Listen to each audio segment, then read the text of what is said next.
Ny mofinaina isan'andro atolotry ny mpitandrina rakotina valina maoly. Falmeraba tsika revako malala tratra ity sabotsy faharoapolo ny volana aogositra ity. Ny mofinaina voalahatra anio dia ny koritianina voalohany toko 5 ny andiny 2 ka hatramin'ny 7 minaran'i Jesoa.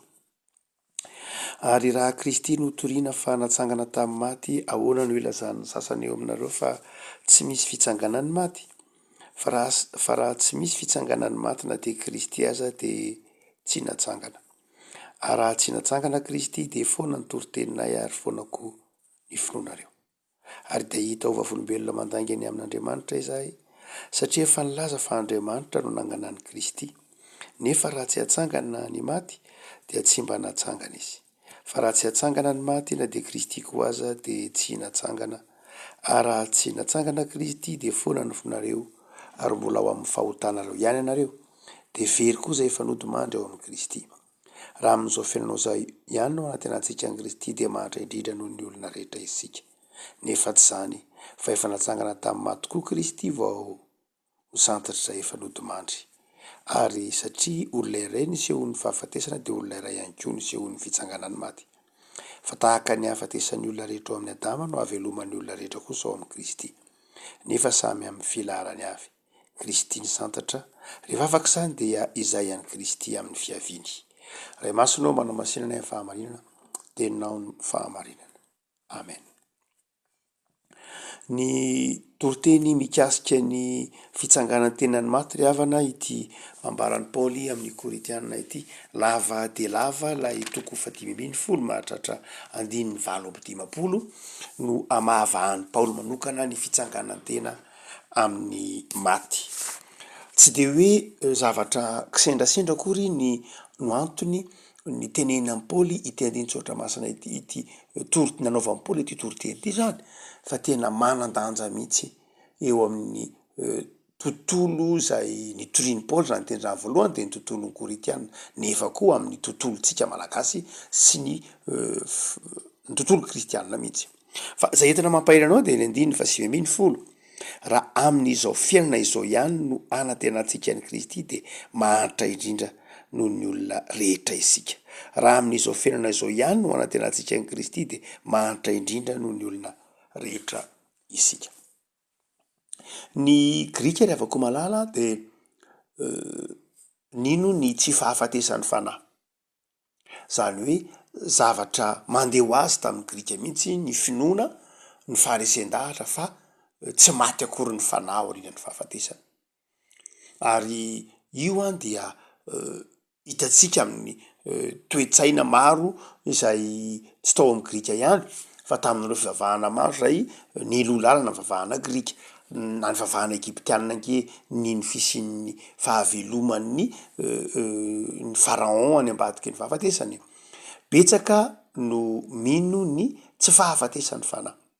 Ary na ny fivavahana nentim-paharazana malagasy ihany koa ary indrindra itsika malagasy dia mino ny tsy fahafatesan'ny fanahy.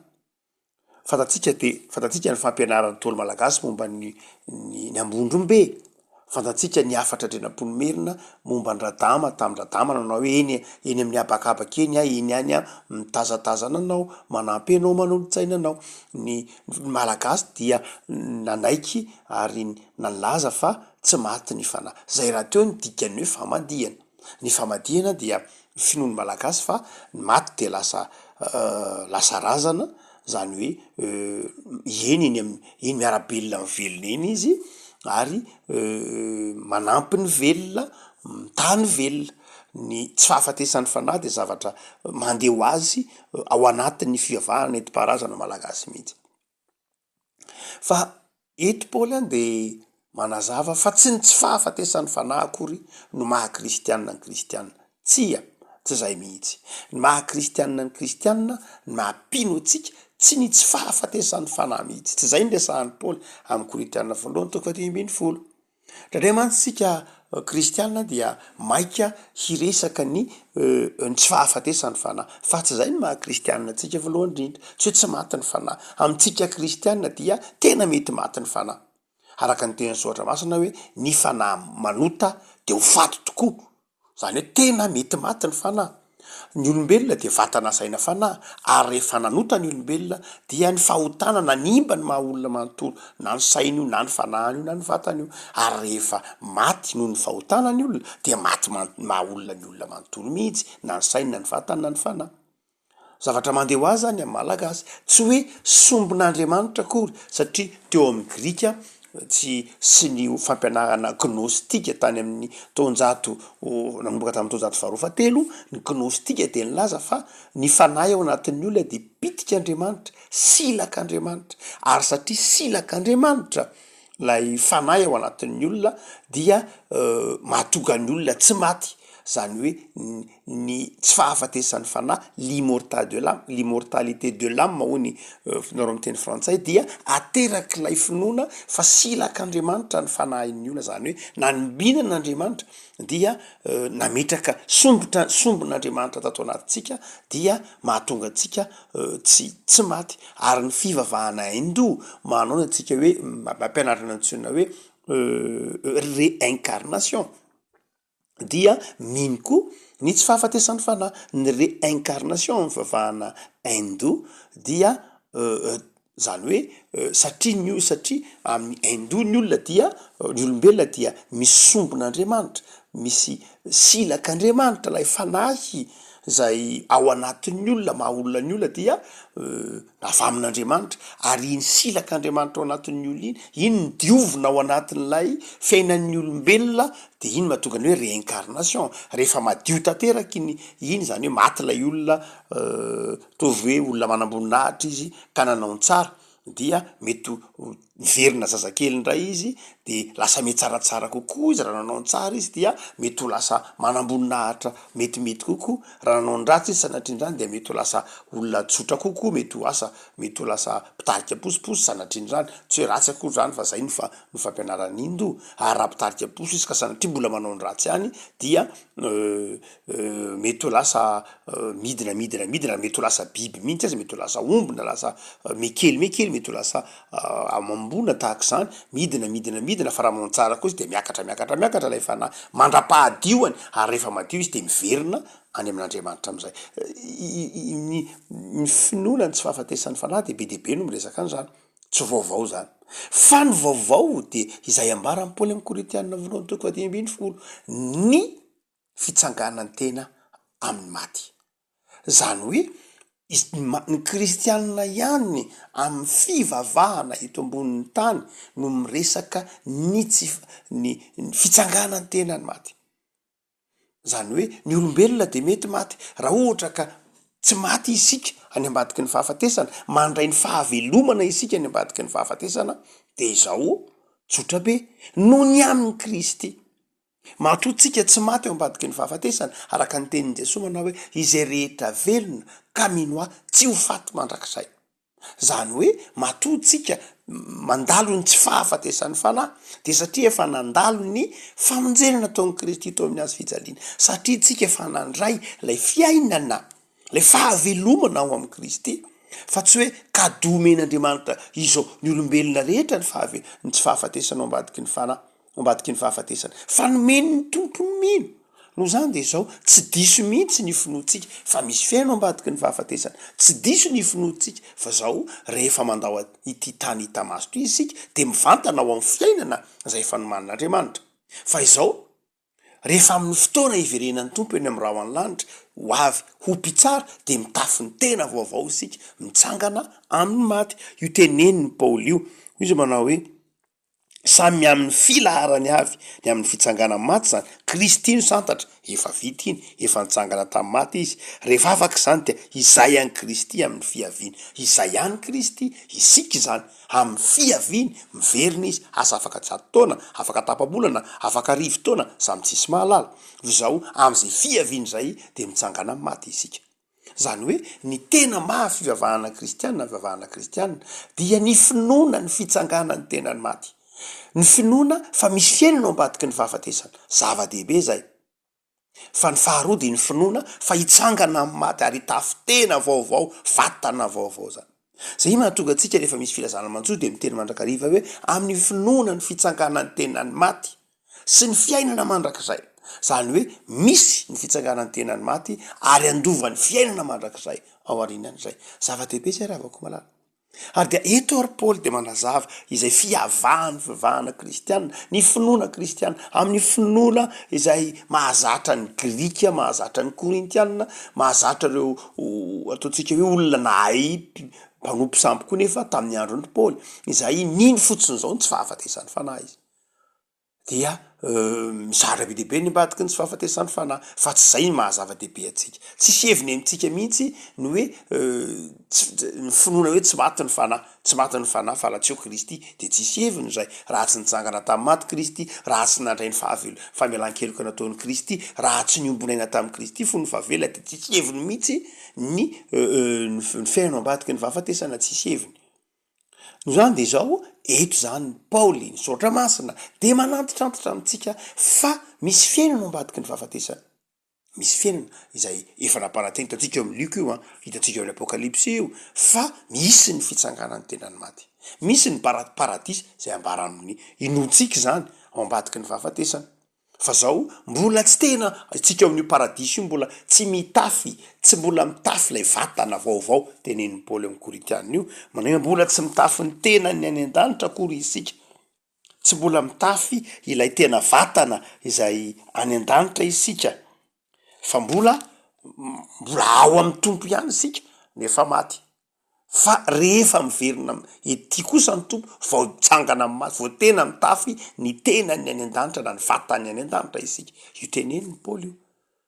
No zany dia tsy manana fanahina mihitsy ny mpino manoloana ny fahafatesana rehefa tonga zany. Tsy maniry fahafatesana akory isika, sanadriny zany tsika maniry miaina, mahafinaritra tsika ny mijoro vavolombelona tantanin'Andriamanitra anatin'ny fahatokiana, fa izao kosa nefany matoky sika fa rehefa miala ety dia handova ny fiainana mandrakizay. De hoy Paoly manao hoe no zany raha ohatra ka tena kristianina isika de zao, raha amin'izao fiainana izao ihany no anaterantsika ny Kristy de mahantra indrindra noho ny olona rehetra isika. Inona ny tika teny io?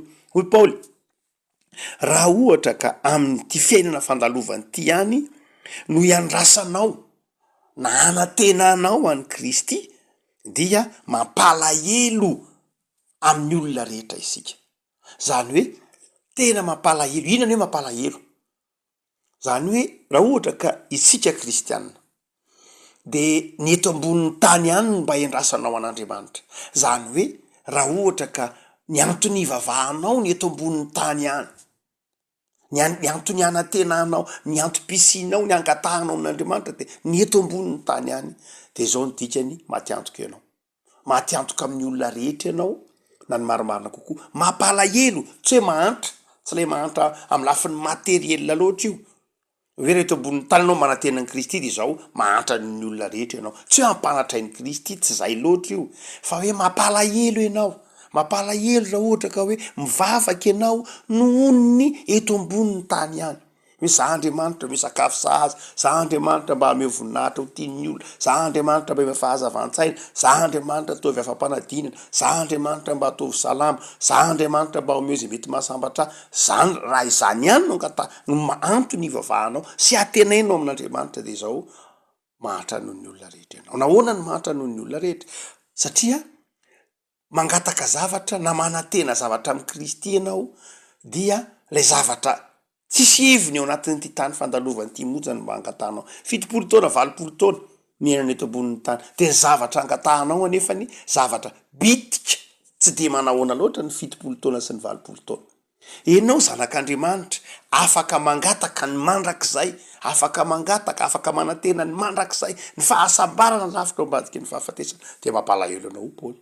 Enao no mampalahelo indrindra. Mampalahelo enao satria zao alefasaretsaina hoe misy olona ampidirina ao anaty lapa anankiray izy. Misy zavatra maro isan-karazany mahafinaritra ao anatin'io lapo. Dia teneny izy manao mandany ianao miditra ao de alaivo zay tianao alaina. De asa tsy fantatro inona reny mety ho alainy? Kifafa.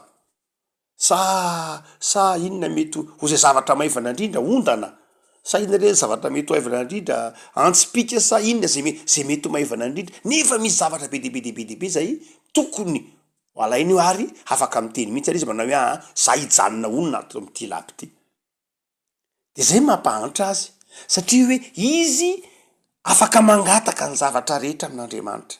Izy afaka mandova ny lanitra, afaka monina ao amin'Andriamanitra. Nefa zao ny zavatra manangatahany de ty ny zavatra maniriny dia lay fiainana mandalo vetivety eto ihany. De mampalahelo izy Paoly. Mampalahelo ianao. Mampalahelo anao ohatra ka ny eto ambonin'ny tany ihany no endrasanao an'i Kristy. Mampalahelo mihitsy noho ny olona rehetra. Satria ny olona rehetra nge tsy manana fahafahana, tsy manana fahafahana afaka mangataka ny mandrakizay amin'Andriamanitra. Fa ngamo ny tsy mino sy tsy mivavaka rehetra, reny nge tsy afaka mangataka amin'Andriamanitra fiainana mandrakizay. Tsy manana zany izy. Fa ianao zanak'Andriamanitra afaka mandova fiainana mandrakizay, nefa tsy mieritreritra akory ny fiainana mandrakizay. De betsaka ny kristianina ry havako malala tsy manana ny antsoina hoe assurance du salut. Zany hoe betsaka ny kristianina tsy mahazo antoka ny mahavovonjy azy. Betsaka ny kristianina, ina ny kristianina, za kristianina de raha kristianina fa za mpandrevana zanany tompo, kristianina fa za mivavaka isaky ny alahady, kristianina fa za manao asa soa. Eny tokoa kristianina ianao, fa tsy kristianina ho an'ny tany ihany. Tsy zay dia mampalahelo ianao, mampalahelo noho ny olona rehetra ho Paoly. Fa kristianina ho andova fiainana mandrakizay, ary ilaitsika ry havako malala ny mahazo antoka fa ho ao amin'izany mandrakizay zany sika. Ilaitsika ny azahoantsika antoka fa ny mahampino antsika nge tsy eto ihany, ny eto omen'Andriamanitra anao io. Mazava ny tenin'ny soratra masina, raha ny zanako sy ny asan'ny tanako ho adidiko ihany ho Andriamanitra. Matoky ny fitiavan'Andriamanitra. Izoto Andriamanitra raha mamelona, mikarakara na ny tsy mino azy, araka ny tenin'ny torotenin'ny Jesosy manao hoe Andriamanitra ke mamindra foana amin'ny ratsy fanana amin'ny tsara fanana, manome masoandro foana izy, manome orana foana izy, manome rivotra foana izy, manome sakafo izy, na ho an'ny ratsy fanana ho an'ny tsara fanana. Ho an'ny tsara fanahy de meny fitahina manokana izy. Mamindra fo amin'ny ratsy fanahy izy, fa mita manokana ny tsara fanahy, omeny teneny manao aza manany amin'izay ho tafiana, ny aza manana amin'izay ho sotroina, ny aza manana amin'izay hialovana sy ny sisa rehetra. Fa ampy anao ve zay? Raha izay de ampy anao de zao mampalahelo ianao. Mampalahelo anao satria ianao afaka mandova ny mandrakizaina, nefa tsy mieritreritra izany akory. Tsy mangataka an'izany akory, tsy mino an'izany akory. Afaka malala zava-dehibe zany ny tenin'ny soratra masina eto manao hoe aoka isika azo antoka, atoky ny eto amin'ity fanantena, eto amin'ity tany ity, de matoky fa omen'Andriamanitra. Efa impiry ny teny mitovitovy hevitra amin'ny hoe tsy mampitovy ny manompo sy ny tsy manompo ange Andriamanitra. Be de be ny teny mitovy hevitra amin'izany, ny zanako sy ny asan'ny tanako aoka didiko ihany. Be de be ny mitovy hevitra amin'izany, aza manany amin'izay hoaninareo, ny amin'izay sotroinareo. Ny teny mitovy hevitra amin'izany, ka tsao alohan'ny fanjakan'Andriamanitra sy ny fahamarinana de anampo anareo zany rehetra. Be de be ny teny soratra masina manome toky itsika fa ny fiainana eto ambonin'ny tany zay fandalovana de izao rehefa napetraka tsika amin'Andriamanitra de an'Andriamanitra zany. Itsika ny mety mieritreritra hoe nafon'Andriamanitra satria marary, isika mety mieritreritra fon'Andriamanitra satria tsy de ampy sakafo ve, mba misy zavatra nangatahana ve fa tsy azo, misy zavatra nirina ve, mety mieritreritra zany tsika indraindray. Fa Andriamanitra ke tsy mieritreritra an'izany. Andriamanitra manome toky fa zao manao hoe ny zanany de karakarainy. Matoa tsy menanao fotsiny le izy de tsy saza anao, na tsy mbola mety aminao. Enao olombelona mpanota ho Jesosy, angatahany zanaka ho zavatra manome.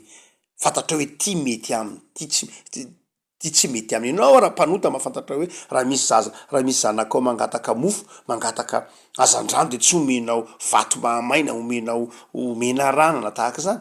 Tsy zany. Enao raha mpanota mahalala hanolotra zavatsoa an'ny zanakao, nefa enao mpanota ho Jesosy. Matio 7. Ka maika fa Andriamanitra zay fitiavana ary mahay ny zavatra rehetra no hanome zavatra ratsy anao, fantany ny tokony anao. Fa izao fotsiny refako malala. Inona nangatahanao amin'Andriamanitra? Inona ny tena irinao amin'io Andriamanitra io? De hoe Paoly manao hoe aza ny eto ihany ny antenay. Aza ny eto ihany ny angatahanao amin'Andriamanitra. Lay jiolahy teo amin'ny hazo fijaliana, niara-nombona tamin'i Jesosy tamin'ny hazo fijaliana, de ny teny an'izao teny zao, milony ny hafatesany manao hoe Tompo, tsarovy aho rehefa mba any amin'ny fanjakanao ianao. Rehefa mba tonga any ianao, rehefa ao amin'izany fanjakanao zany ianao, de tsarovy aho. Mba aza donona hoe antany le jiolahy niara-nombona, teo le jiolahy naditra, teo le jiolahy eo apototry ny hazo fijaliana, efa ho faty, vao nahatsiaro hoe ai nisy zavatra ainy lanina tetỳ am'ty zao tontolo zao tamin'ny filana tamin'ny toetra tsisy dikany ny fotoana sy ny hery ariny tanjaka eo amin'ny minitra vitsy mialoha ny hafatesana vao nahateny manao hoe mba tsarovy ahy rehefa any amin'ny fanjakanao ianao de hoy jesosy ny te taminy hoe zao noho izy tsombona amin'ny azy fijaliana tsony anao fa afaka mandeha azony jesosy natao zany andriamanitra nge jesosy fa navelany jesosy ho teo amin'ny azy fijaliana lay lehilahy navelany ho faty teo amin'ny azy fijaliana tahaka azy ko maty teo amin'ny azy fijaliana navelany anaiky lay fandaharana hoe maty teo amin'ny azy fijaliana zay zany fa izaho napana tenainy kosa ny fiainana mandrakizay hoe anio ny onanao amiko any am-paradisa anio nidika le teo ny anio de zao androany miona amiko any am-paradisa ianao mazava ho azy aikay ny olona rehefa maty te miona amin'ny tompo any am-paradisa avetrany anio zay mihitsy le dika teny misy mantsy manao dika vilana amin'izy io manao hoe lazaiko aminao marina de marina tokoa anio iona amiko any am-paradisa ianao le anio lasa ataony mamaritra le fotoana ny tenenan jesosy fa tsy le fotoana iona n'lay jiolahy am' jesosy fa ny tena marina am' teny grika na nratana azy de zao lay anio de eo akilan'lay hoe iona am' jesosy zany hoe anio mihitsy ianao de iona amiko no zany de zao tena miona amin'ny tompo isika rehefa miala ety saingy tsy mitafy fotsiny ilay vatany any an-danitra tahaka ny an'i kristy raha tsy efa mbi amin'ny fotoana iverenany tompo averina indray zay no zany de so revako malala isika pino de tokony ho sa angataka ino ny fiainana mandrakizay ny antsony hoe mitory ny filazantsara revako malala dia mitory ny fiainana ambadiky ny fahafatesana mitory ny fitsanganany tenany maty mba hahatonga atsika azo antoka fa voavonjy isika avako isanao totsy hoe fakapanahy ataon'lay ratsy ny fanozongozonana ny fahazahotsika antoka ny fiainana mandrakizay aokenao pino tsika kristianina tena azo antoka ary mino mba tsy horebirebeny ny fampianarana maro isan-karazany ka itemany hoe antso voavonjy zany ianao tsy azo antoko zany mbola any alavitra be zany mbola tsy fantatra fa mbola de mivavaka aloha de huiteo e tsy zany ndry afako malala tsy de mivavaka aloha de huiteo zany fa amin'ny fotoana inonao fa tianao jesosy namela ny helikao izy mamindra fo aminao izy amin'ny fotoana inonao fa fiainana izy amin'ny fotoana nyraisanao azy ho tompo sy mpamonjy de mazava ny tenin'andriamanitra tsy mamitaka mandova fiainana mandrakizay ianao fa izao aza amin'ty tany ty any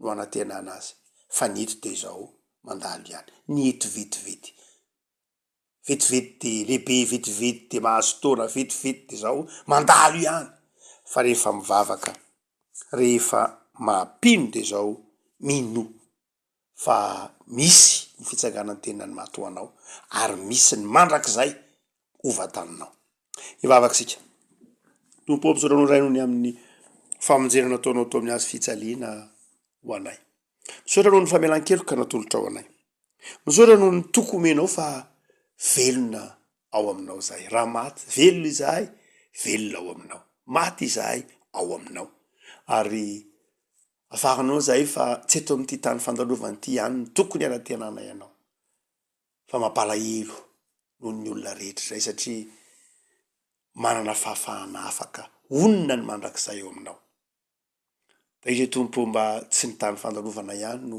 irinay hitahinao anay fa ampahere zay atoky fa mandova ny mandrakizay ao aminao Andriamanitra aza velanao isalasalana aza velanao isalasalany amin'ny famonjenao aza velanao isalasalany amin'ny famelan-keloka natolotrao aza velanao isalasala ny amin'ny mandrakizay ovatananay zay fa mpaherezo arana fo matoky fa iaona aminao Andriamanitra ary iaona amin'ireo sambatra zay efa nelo lalana anay aza ao amin'izany mandrakizay zany de ampaherezay ho vavolombelonao hibanjina ny mandrakizay na ao anatin'ny mora na ao anatin'ny sarotra fa ny fibanjinana ny mandrakizay ao aminao Andriamanitra de mampaharitra anay amin'ny finoana mampaharitra anay amin'ny fanarahana anao misaotra ry Jesosy Kristy mpamonjy eo noho ny fitehirizanao ny finoanay amen.